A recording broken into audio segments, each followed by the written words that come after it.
İnsaniyet tarixinin taraqqiyoti jarayonida bir millatning siyosiy taqdirida yaratquchining irodasi bilan tarixiy xarakterli o'zgarish yuz berganda mustaqil millat qatori kirishni tanlab iroda bildirgan shu millat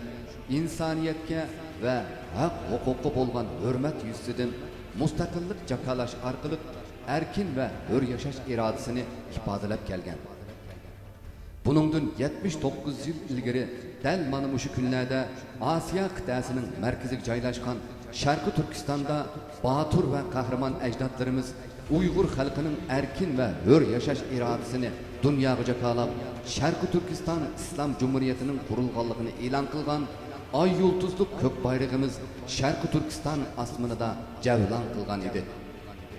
Biz bugun shu jumhuriyatimizni eslash orqali her bir Uyg'ur farzandini istiqlolimizga va hurligimizga bo'lgan mas'uliyat, sadoqat tuyg'usini o'z amaliyati orqali ifodalashga chaqiramiz.